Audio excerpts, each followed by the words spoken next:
Welcome to the Andrew Holland Podcast, where we talk about business, entrepreneurship, and everything in between. Now, here's your host, Andrew Holland. Hello, everyone, and welcome to another episode of the Andrew Holland Podcast. I'm your host, Andrew Holland.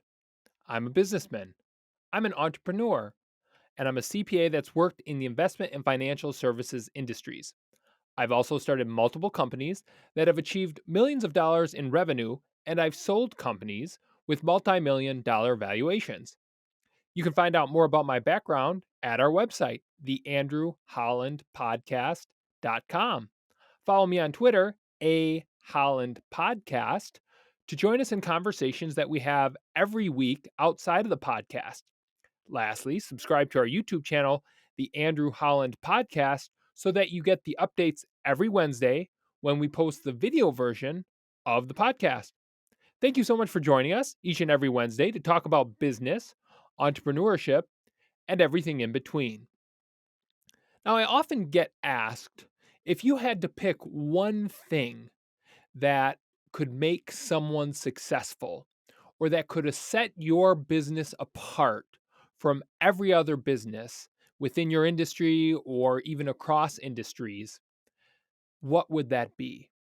And so the topic of this podcast and the next podcast is going to be on my answer to that question.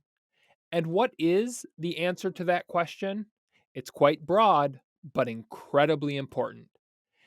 And it is consistency, a commitment to consistency across so many things within your business. Now, that's a very broad term. And what do I mean when I say consistency? Well, I mean a lot of things. And that's what we're going to expand on in this episode and the next episode. And there is how I'm going to break it down and how I found it useful to think about, and I think you will too, is external consistency and internal consistency. And if you break that down and simplify it into the terms or the humans that we're focusing on with this concept are the external consistency, your customers, whether that's stakeholders, media, anybody externally, but primarily thinking about customers. And the internal consistency is focusing on your employees, those who actually make your business come to life.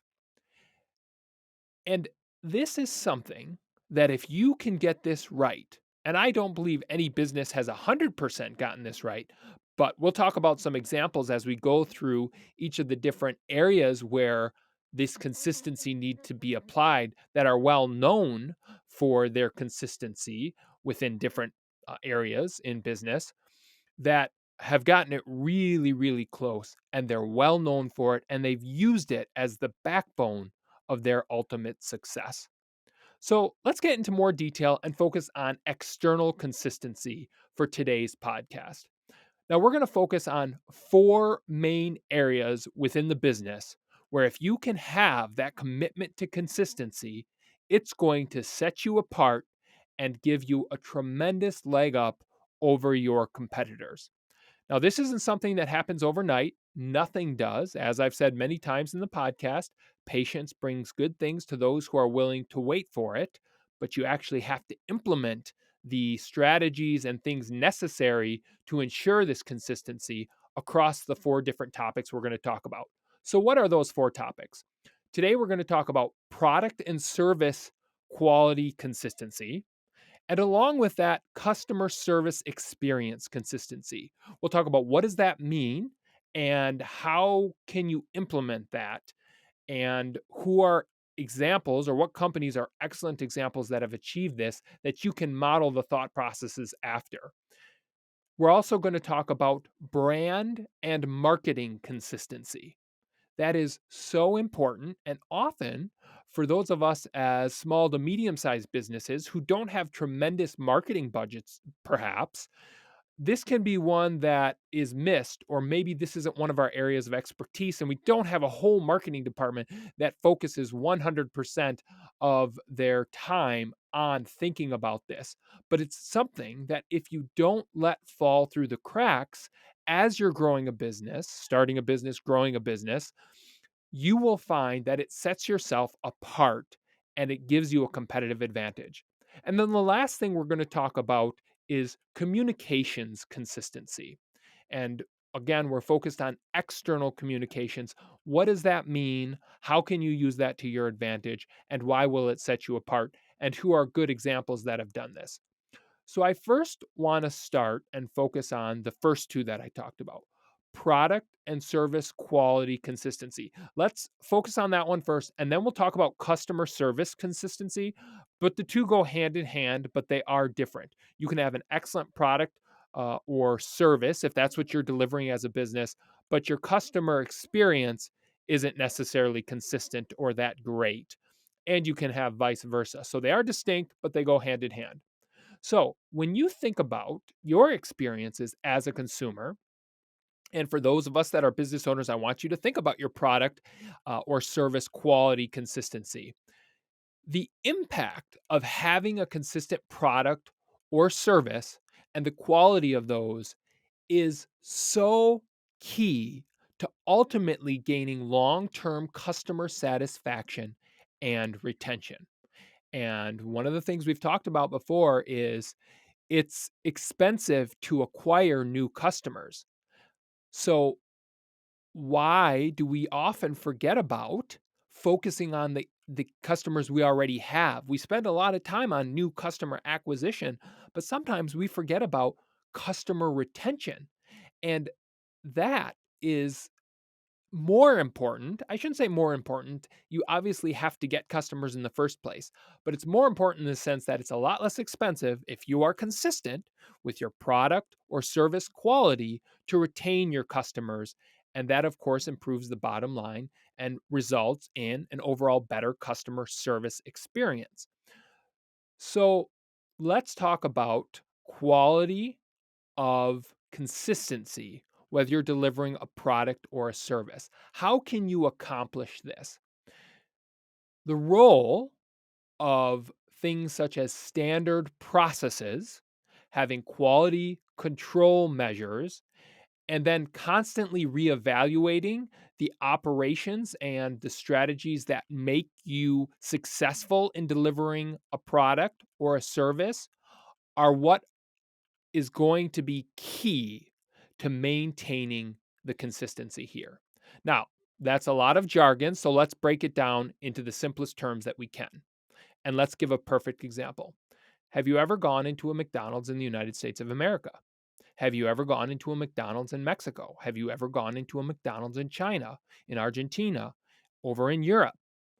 One of the things that Ray Kroc was insistent on, and I've talked about the show in the past on the History Channel called The Businesses That Built America. This one was actually, I think, the fast food industries or companies that built America, or I don't remember the exact title, but one of the whole focuses on one of the episodes was McDonald's. And he was a very shrewd businessman and not necessarily very well liked because he wasn't perhaps as gentle with people, and he was less empathetic or sympathetic, I should say, focusing on some of the previous episodes we've talked about personality traits. But one thing he got really well, or one thing he got right really well, was product consistency. And so going back, if you've been into a McDonald's in multiple countries, they may have a few variations in products to appeal to the diverse regions in which they operate, but their product quality is almost always consistent. And how did they get that? It's not an accident.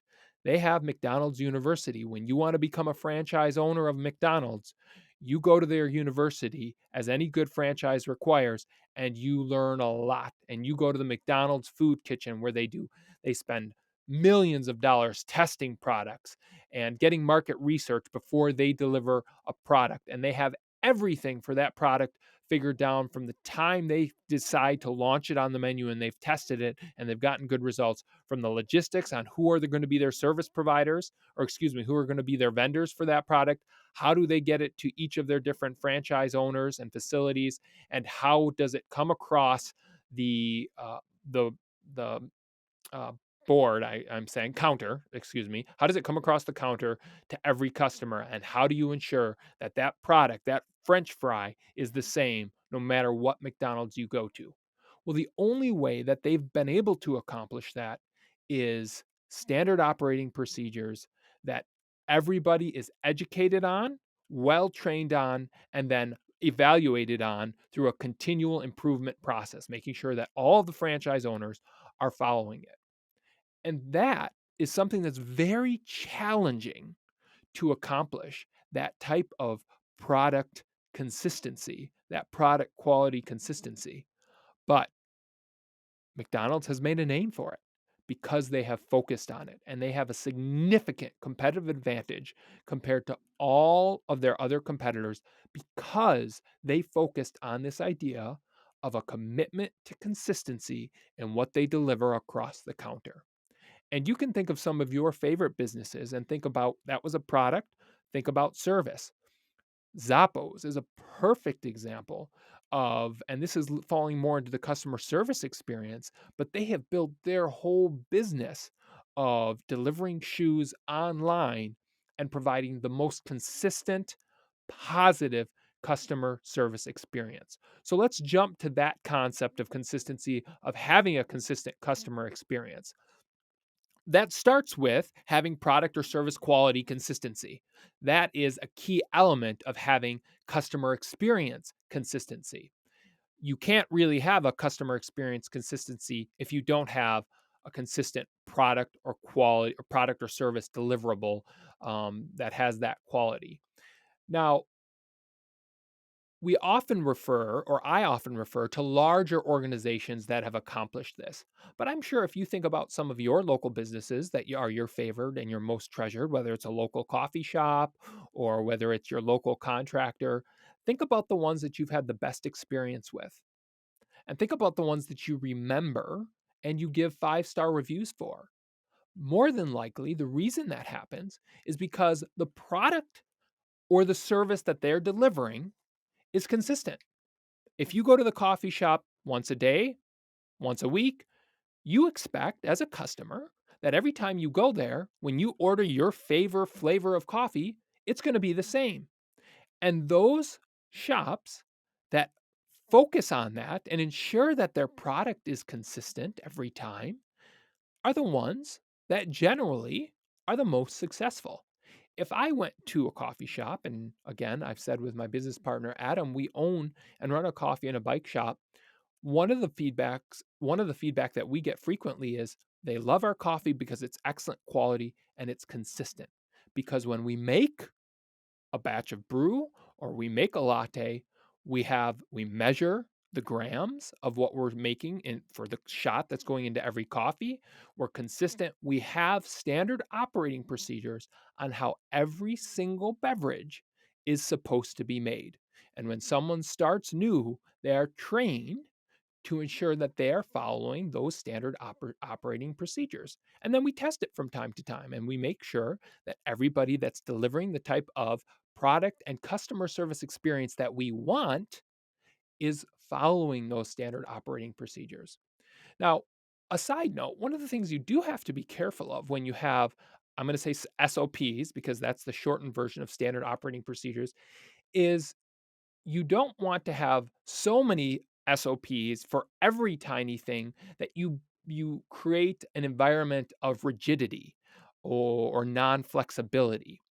And that's to say, often the larger organizations get, the more standard operating procedures they need to ensure that consistent product or service quality and that customer experience. And sometimes that can lead to a very unempowering environment and a very stale environment.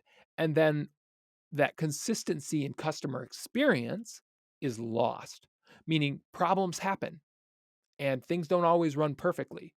And so you have to have some level of flexibility and you have to empower your employees to be able to operate outside the standard operating procedures if you're going to achieve a customer experience that's consistent. And Zappos has done that. One of the ways that they grew so quickly is they told anybody, if someone doesn't like our shoes, because you're ordering these shoes online and you get them and you try them on, free returns, no questions asked for whatever reason. And so people came to expect that when they made the leap of faith, especially when Zappos first started doing this, most people bought shoes in stores. And nobody thought you could successfully run a shoe company logistically speaking and from a bottom line perspective because of the shipping costs by just having people view shoes online, ship them to the customer, and if they didn't fit or didn't work or they didn't like them for whatever reason, send it back. And Zappos proved everybody wrong that that is certainly possible. And of course, as we moved into the technological age and Amazon and our logistics have built and grown across the United States of America and across the globe, quite frankly, you have seen that there are industries that typically were in store type of experiences have now moved to the online platform. And the companies that have been most successful at doing that are the ones that have achieved a consistent customer experience. That if something's wrong, you're going to be treated well. You're not going to have any problems returning it. And you're not going to be given the third degree before you can return it and get your money back. And you're going to be able to shop online with ease. That was because a company like Zappos focused on the customer experience consistency. They had a commitment to ensuring that that experience was always positive and consistently positive. And what did that do? Their customer satisfaction ratings went off the chart. Their word of mouth was tremendously positive, and that's how they grew. And that type of experience only comes when you're training employees, you have standard operating procedures, but you have flexibility and you empower employees to do the right things and take the measures that they need because there's so many different circumstances. You can never create enough standard operating procedures to evaluate every single possible scenario that may happen in business for your customers. And so you have to empower them to use their logic and reason and do what would be best for the customer to ensure that you can deliver on that customer experience consistency. What are some examples of companies that have achieved this? We talked about McDonald's and the product side of things. What about the service? Ritz-Carlton. Ritz-Carlton, if you've ever stayed one there, or even if you haven't, I'm not sure I have, but if you've heard of them, they are so well known for always delivering a positive experience, both in the service that they're delivering, staying at their hotels, and the customer experience that a consumer of their service indulges in every time they go there, from the way they're greeted, from the things that are available to them, to the cleanliness of their rooms, to the level of sophistication isn't the right word, but the uh, comfort, the level of comfort in their rooms. It's consistent across their entire brand. And how have they accomplished that? With a tremendous amount of focus, energy, and effort of ensuring that that consistent commitment to those things occurs. Again, training, standard operating procedures, and then constantly having a continuous feedback loop to evaluate those that maybe are missing the mark or maybe aren't following some of the procedures that ensure that they have that consistent delivery of fantastic hotel stays and customer experiences. Think about your business. I know all of these companies that we've talked about: McDonald's, Ritz-Carlton, Zappos, Starbucks is another example of one that consistently delivers an excellent product or customer service experience, and that's what they're known for. But these are large companies, and so they've had the opportunity to focus on this. But really, there are lots of small businesses that, and yours can as well, if you're already not thinking about this, that can achieve this level of consistency. And it won't happen overnight, and it takes a lot of time and effort, but it will pay tremendous dividends if you continually focus on this and talk to your team about delivering this type of external consistency. Now, how do you do that? Well, that we'll cover that in our next podcast, is having internal consistency with your employees and with your management team.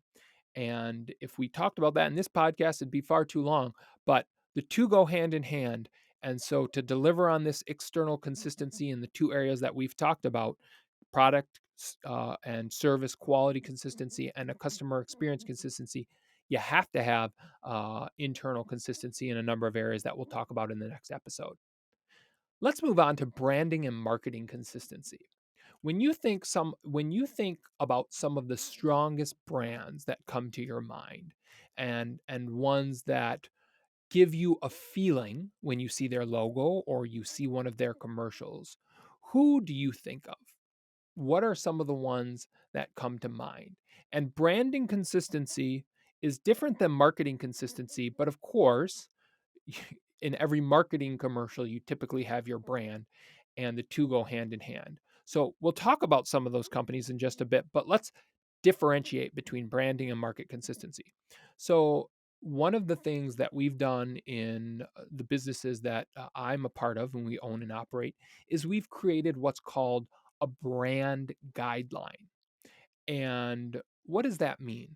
That means that anytime an our logo is displayed, no matter where it is, in all of our marketing efforts within the stores or online, the logo that we use is consistent, the color palette that we use is consistent, and that we have specific brand guidelines and where the logo can and can't be used, and what color palettes you should use in certain scenarios, and as importantly, what fonts you can use.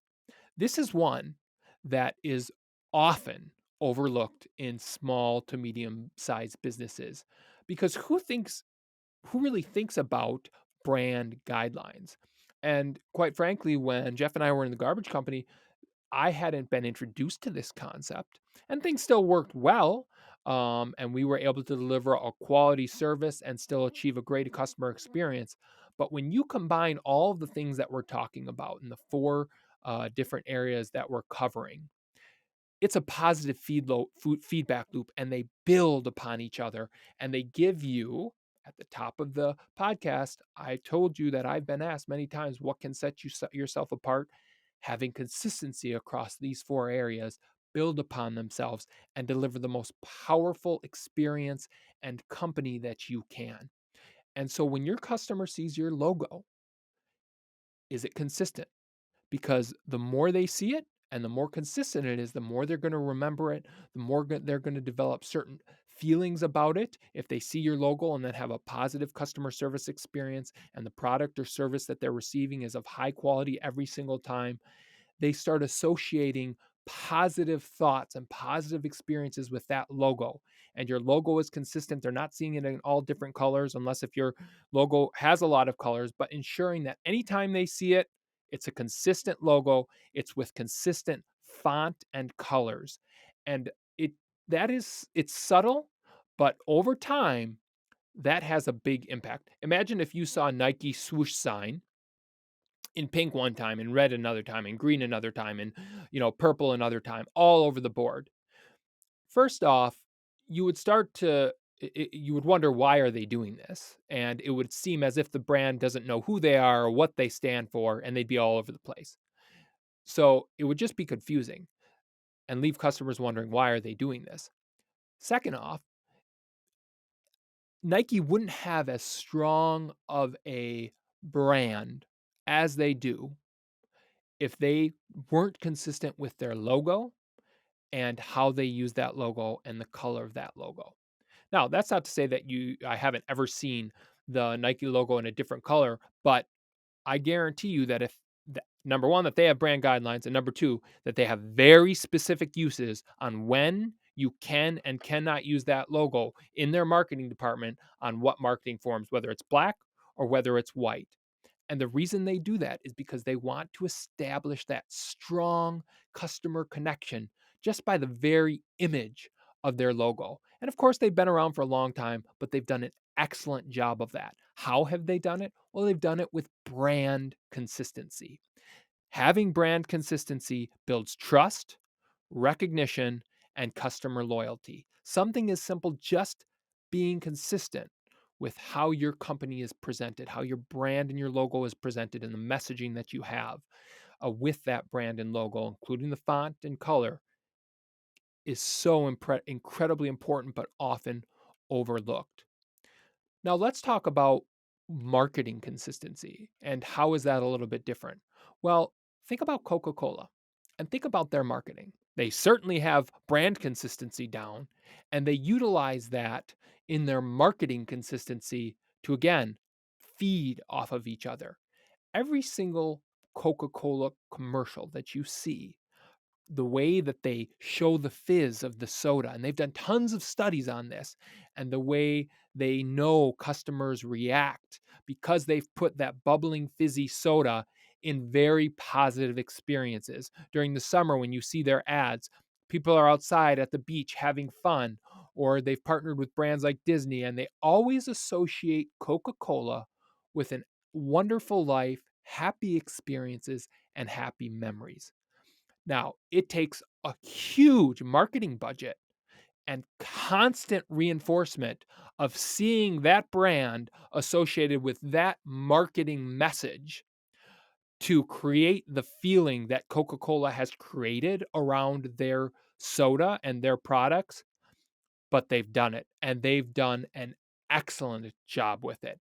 And when you think about what that has done, they are one of the most recognized brands, and they certainly have enabled or created a strong, loyal following for their particular product, especially Coca Cola.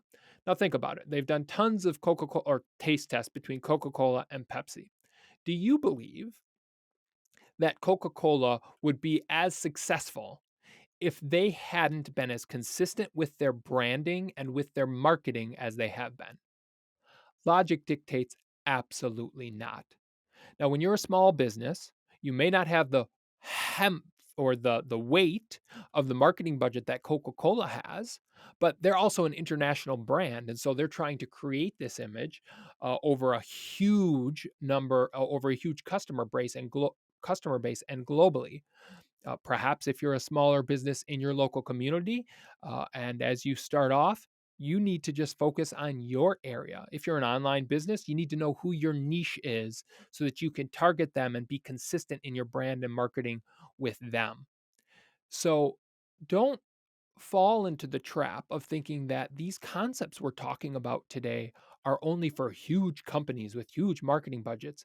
Not the case. They had to start somewhere, and they had to start talking about being consistent in their brand and where it can and can't be used and what colors it should be in. And they had to talk about what do we always want to associate our product with. And you think about it, they deliver a product quality that's consistent. If Coke tastes different every single can you opened up, it would be terrible, and that feeds into the customer experience. Those two they have down. You reinforce that, or you build upon that with a consistent brand and consistent marketing. It just creates that much more of an attachment from your customers to who you are. Who are other companies that have done an excellent job with this brand and marketing consistency? Nike, we just talked about them. Apple has done a really good job with this. They are one that they have their release every single year of the new iPhone or whatever new product comes out. They just released their, I don't even remember, these goggles that are very expensive, but everybody knows, or Apple has done such a good job. First off, their Apple is very recognizable, and they've done an incredible job of marketing it, and that being consistent on the brand and marketing it. And so, why are people willing to pay? And I don't know what their margins are or what they get these products for, but if I had to guess, they make them in China, they get them for pennies on the dollar, and they sell them for hundreds of dollars. How can they do that? Because they have built such a strong connection with their customer base. When people see that Apple logo, it's been consistent, it's been marketed so well, and they always deliver a quality product and a customer service experience through their Apple retail stores of consistency and positive experiences that people are willing to pay for that name in spite of what it costs them. Well, how did that happen? A commitment to consistency across the things that we've talked about. That leads us into number four, rather, which is extremely important, and that's communications consistency. And this is so important both externally and internally, but we'll focus on the external aspect of this consistency.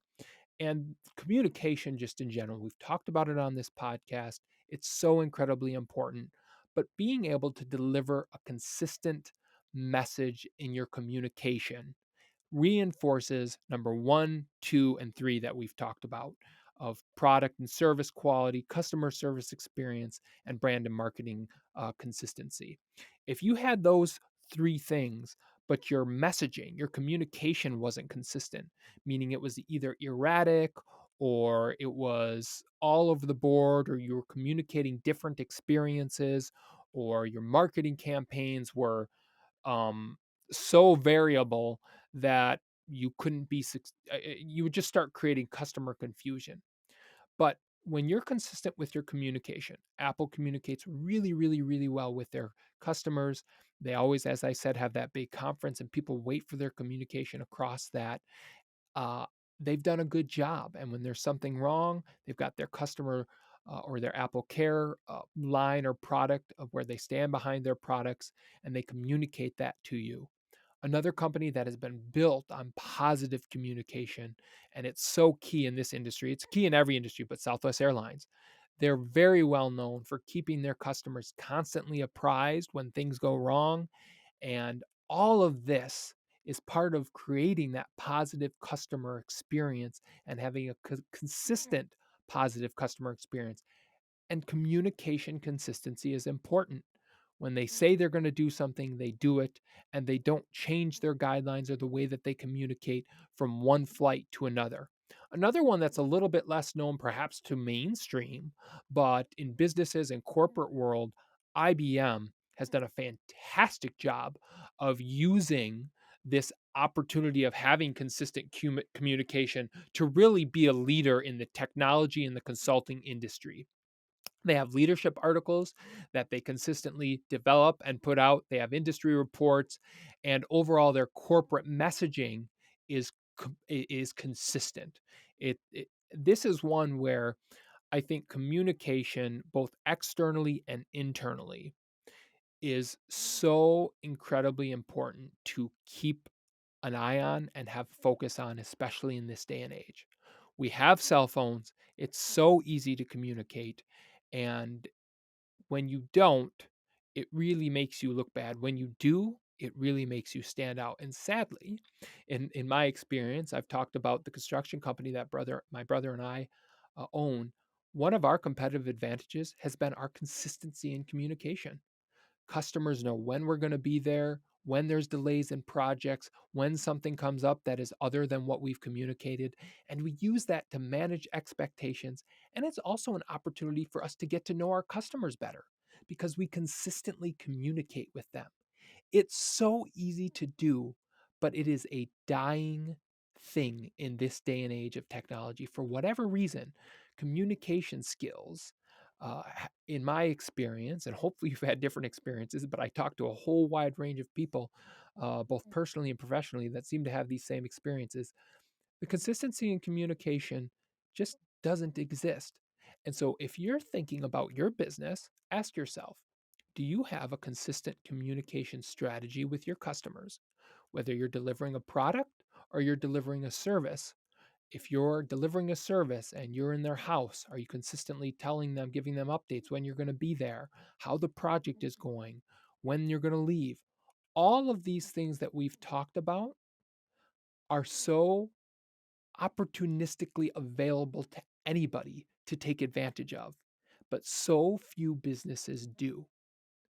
So if you want to know, and if you ask me, what is the number one thing you can do today in your business to be successful and set yourself apart from other competitors and businesses in your industry? Focus on these four things. Consistency sums it up. A product or service quality and a commitment to that consistency, a consistency to a customer experience that is positive each and every time a customer interacts with you, branding and marketing consistency, different, but they go hand in hand. So I put them as one, making sure that when people see your logo or people see your name, and often when you're a local company, it's just your name that people relate with because it's a relationship business. Every business is, but when you're smaller, They really rely on you as the owner. And when they think of you, you are an embodiment of your business. They think of all of these things. And then lastly, that communication consistency. Are you committed to that across your team for your customers? You capitalize on those four things and you make it top of mind every single day for yourself and for your entire team. And then you guys work together to deliver that consistency. You will see results that are far different than if you're not focusing on these things. Tell me about your experiences with these concepts. How do you, as a business owner, deliver this consistency? What business are you in where you have found that a commitment to consistency across these areas has given you a tremendous opportunity? As I've always said, this podcast is meant to be a motivational and support system for all of those of us who are going through starting businesses, running businesses, growing businesses. It's a struggle every day, but when we communicate and talk about these types of things, and when there's so much going on in this world and business is very complicated and you're wearing so many hats, just hearing from other people how they've implemented these types of concepts that we talk about in the podcast today, focusing on consistency externally in the four different areas we talked about, is so incredibly helpful. I enjoy hearing it from you when you reach out to me, whether on Twitter or send me an email, and I want to share those with all of our listeners. So please reach out, tell me your experiences on this concept, how you've used it to your advantages, maybe how you haven't done it, but you heard this and you're like, you know what? I need to work on this, and you implement it. Let me know. Email me on our website, theandrewhollandpodcast.com. Follow me on Twitter. Tweet at me. Holland Podcast is my Twitter handle. You probably heard about Threads, which is now a new ultra Twitter, or the competitor to Twitter that Mark Zuckerberg just launched a couple days ago. I'm on Threads, the _Andrew_Holland _podcast. Just put in the Andrew Holland Podcast. I'm sure it'll pop up.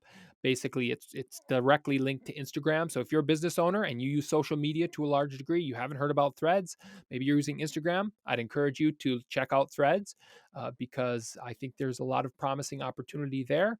And even if there's not, if you're on Twitter and you're on Threads, you're capturing as much of the audience as you can. But follow me there, reach out to me there if you've kind of converted over, or if you're using both of them. It's exciting to see how this technology is changing. And sometimes it's challenging because there's so many things. I'm sure you as a business owner are experiencing that exact same thing. But reach out to me there, share your concepts, share your thoughts on this episode. And again, this podcast is only as good as we collectively make it. And I love hearing from you, my listeners.